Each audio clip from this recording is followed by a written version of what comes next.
Alright, we've just made it to Cherrygrove City, and we are met by an old man that just runs up and talks to us. Now, I know what you're thinking. He's obviously a pedophile waiting for kids to wander into town so he can drag them along with him and make them pay attention to him or whatever. Exactly. That is exactly true. He has nothing better to do than stand there and watch people come into town and give them a tour.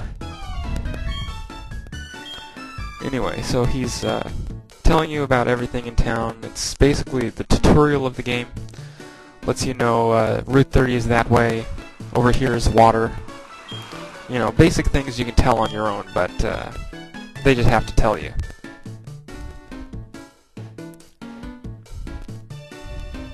And of course he wants to show you his house for obvious reasons.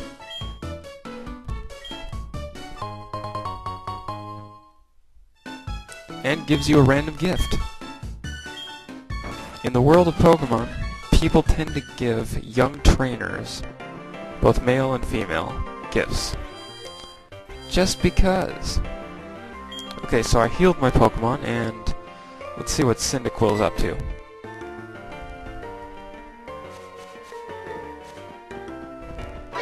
Gotta head north. Oh, it's the old man again. Pervert!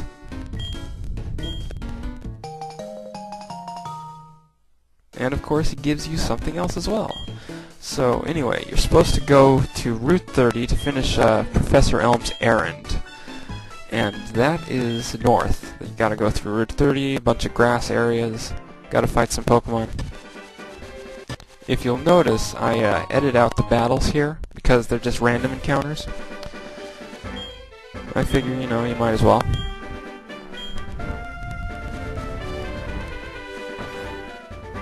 We walk into a house, and is this Mr. Pokemon's house? No, it is not. Basically, this guy gives you something that is kind of important. It's a apricorn box holder thing, whatever.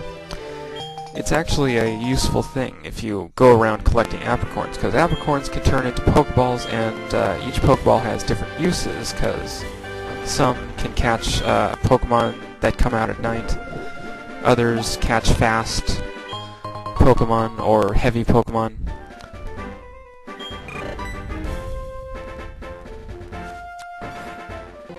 So basically, we head up north, through all the grass and shrubs, collecting random balls that turn out not to be balls, but instead antidotes and various other merchandise. Abandoned. That is quite useful. And of course I level up, so I pay attention, and I mark the level up on the right side of the video so you can see what the current levels of all the Pokemon are. I will not be editing out the trainer battles though. And here we see Professor Elm's, this is Mr. Pokemon in the hat, and of course he wants to give you the thing for the errand, which is a mystery egg.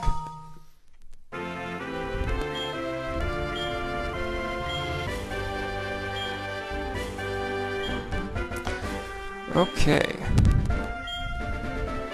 You get a free rest, which is very useful, but the way back to New Barktown is very easy. You just jump off a bunch of ledges. And here we have Professor Oak. He is apparently a famous researcher, obviously, and he's just going to happen to be infatuated with you and give you a high-tech encyclopedia. This high-tech encyclopedia, it's like, hey kid, I don't know you at all, but I like the way you look, so I'm going to give you this very expensive piece of technology, similarly to a cell phone, but not a cell phone.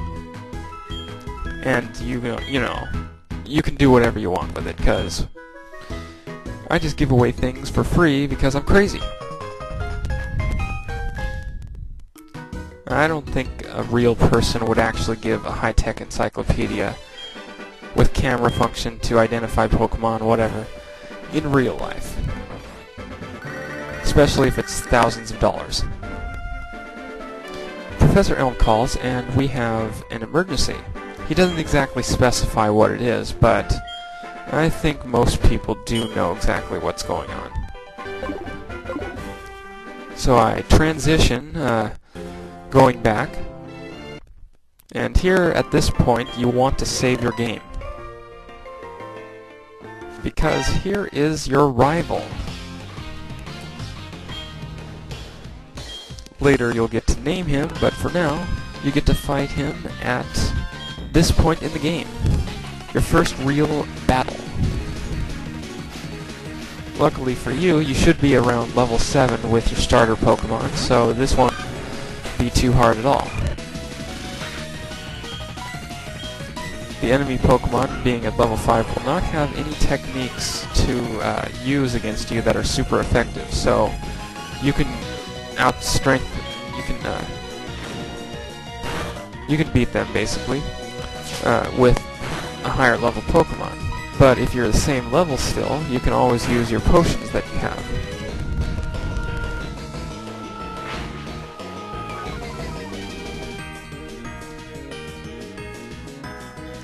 Tackle attack. Good job, Charmander. Now, from trainer battles, you also get 1.5 times the normal experience you get from wild battles. And there's also something else. Let's see. You get money, obviously, for winning. There are probably a couple other effects that I can't think of off the top of my head, but whatever. Basically, he seems to be very arrogant and kind of a douche.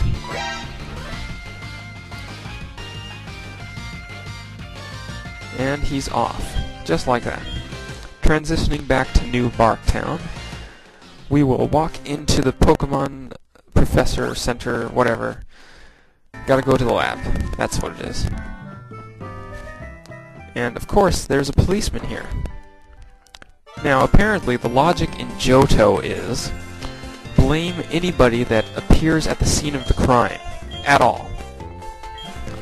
Because criminals do return to the scene of the crime. Actually, that's just a stereotype.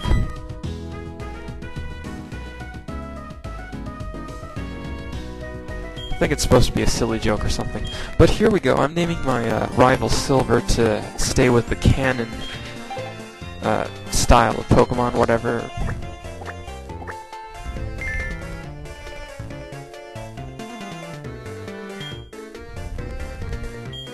And our friend Ethan is talking.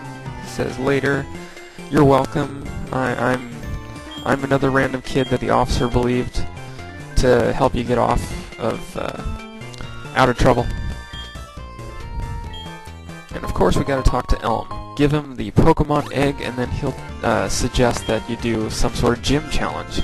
So basically, the game is very linear. So you're supposed to go around and do all these gym battles because you don't exactly have the freedom to do anything else in the game. But yeah, the object of the game is to get stronger, get more Pokemon, and essentially beat everybody you meet, because they're the best. But everybody that gets the game will obviously be the best. Anyway, you head over to Mom's house because you got to do this. You got to talk to her, say hi, I'm leaving. I want to save money with you, or I don't want to save money with you. Stuff like that. It's actually recommended to have her save money for you because she'll buy various items for you. And that's about it. But those are useful items.